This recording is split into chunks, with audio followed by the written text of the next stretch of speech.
Hola, quizás el rasgo más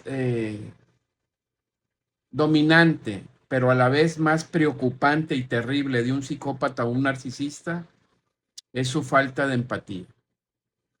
Es no poder, ni si, no digamos comprender o entender, ni siquiera querer preguntarse lo que la otra persona está sintiendo. No hay una relación de igualdad con un psicópata o un narcisista, no puede haberla, porque desde el punto de vista del narcisista siempre va a ser una posición de superioridad frente a la víctima y frente a cualquier persona con la que se encuentra en el mundo. Aquí podemos incluir hijos, papá, mamá, hermanos, etcétera.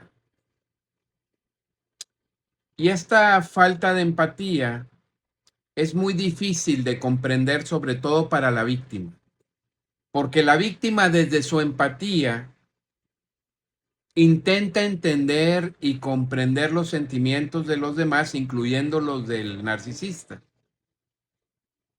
Y cuando uno ve la vida de un color, uno piensa que los demás la ven igual. Es decir, es cierto, es una normalidad tener empatía por alguien y particularmente frente al dolor ajeno de alguien. Y sí es una anormalidad de salud mental no tener empatía. Pero justamente eso es el narcisismo, un trastorno de salud mental, un trastorno de personalidad. Y cuesta mucho trabajo entenderlo para la víctima. Sobre todo porque aunque el narcisista ni comprende, ni quiere saber, ni le interesa lo que pasa en la víctima, sí imita acciones.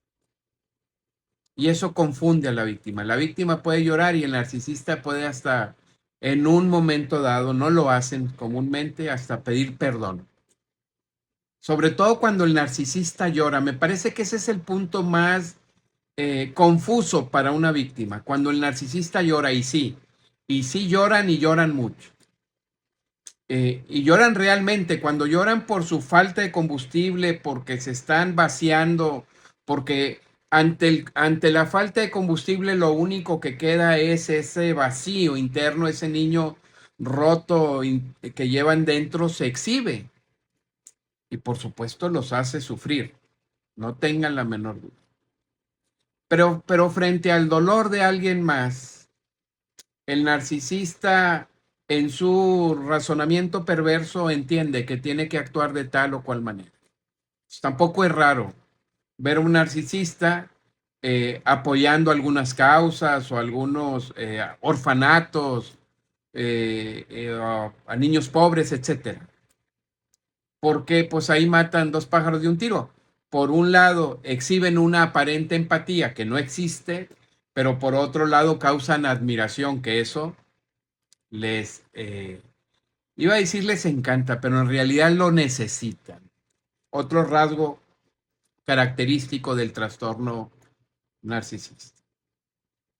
La víctima debe entender que no va a sentir empatía jamás. Por más que llores, que le ruegues, que le expliques con peras y manzanas o con palitos y bolitas lo que te está pasando, lo que estás sintiendo, no lo va a comprender, no lo va a entender, no va a empatizar. Jamás se va a poner en tus zapatos. Para la víctima siempre sale el sol, pero la víctima debe reconocer y conocer el trastorno y debe entender que ahí no es contacto cero y abandono. El narcisista siempre va a vivir en ese vacío, en esa oscuridad, que es su propio trastorno y que no tiene cura. 19 de agosto, el taller de amor propio y autoestima, y 26 de agosto, el taller de abuso emocional narcisista. Escríbeme a mi WhatsApp, ahí está en mi perfil de TikTok. Sígueme y comparte, saludos y ánimo.